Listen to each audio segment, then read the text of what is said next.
আপনি নিজের ড্রয়িং স্কিলকে এইখান থেকে এইখানে নিয়ে যেতে পারেন।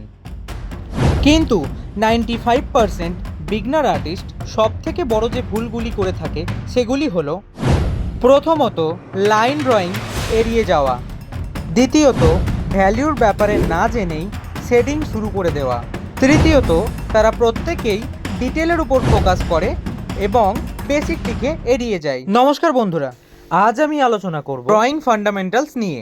আমরা প্রত্যেকে ছোটবেলায় এই ধরনের আঁকা থেকে শুরু করেছিলাম, কিন্তু আমরা যখন অ্যাডভান্স ড্রয়িং শিখব সেই ক্ষেত্রে আমাদের সর্বদাই ফোকাস রাখতে হবে ড্রয়িং ফান্ডামেন্টালসের উপর।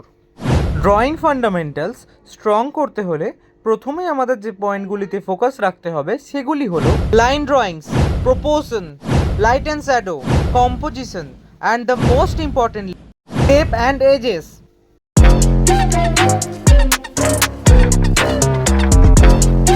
যে কোনো কিছু ড্রয়িং করার ক্ষেত্রে সব থেকে প্রয়োজনীয় সেটা হলো লাইন ড্রয়িং।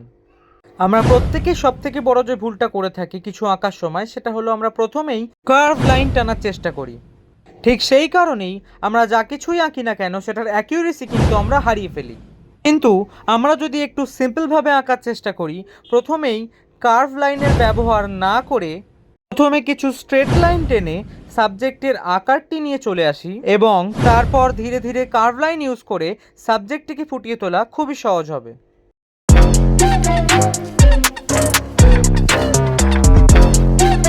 ড্রয়িং করার সময় আমরা যে সাবজেক্টটি আঁকছি সেটির আকার সঠিকভাবে আনা খুবই কঠিন হয়ে পড়ে যদি আমরা প্রপোর্শনের ব্যাপারে সঠিকভাবে না জানি।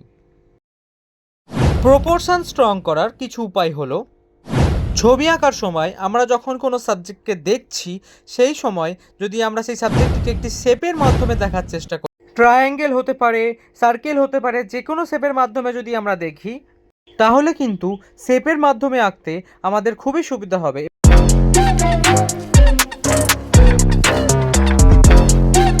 আমরা যা কিছুই আঁকি না কেন যদি লাইট অ্যান্ড শ্যাডোর ব্যাপারে না বুঝি তাহলে কিন্তু আমরা কখনোই ভালো ছবি আঁকতে পারবো না।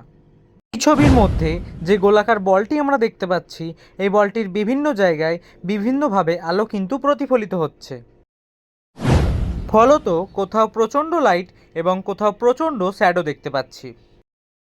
এটির যে জায়গায় আলো সরাসরি এসে পড়েছে সেটি হলো লাইট সেন্টার এবং যেখানে আলো একেবারেই পৌঁছাচ্ছে না সেটি হলো শ্যাডো।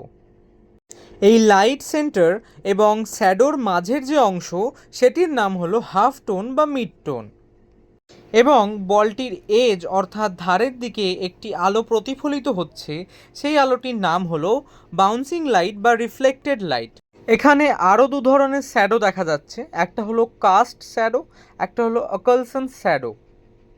যে কোনো সাবজেক্ট শেডিং করার সময় যদি এই বিষয়গুলি আমরা মাথায় রাখি এবং এই বিষয়গুলো ফলো করেই আমরা স্টেপ বাই স্টেপ শেডিং করা শুরু করি, সেই ক্ষেত্রে আশা করছি আমাদের যে ছবির লাইট অ্যান্ড শ্যাডো নিয়ে যে ইমপ্রুভমেন্ট সেটা অবশ্যই আসবে।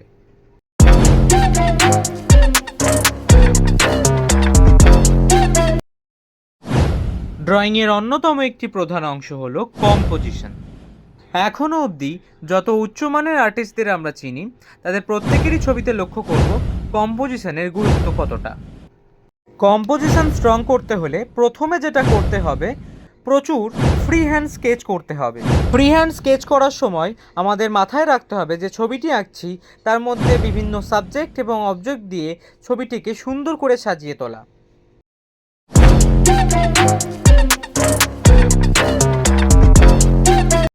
এবং সবশেষে শেপ অ্যান্ড এজেস।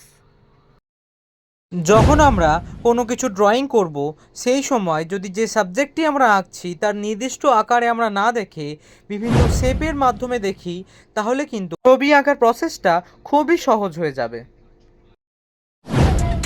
ভিডিওটিকে শেষ অবধি দেখার জন্য অসংখ্য ধন্যবাদ।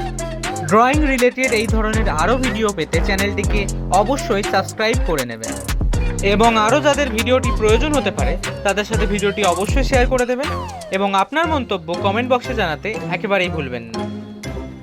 ও হ্যাঁ, ভিডিওটিকে একটি লাইক করে দেবেন।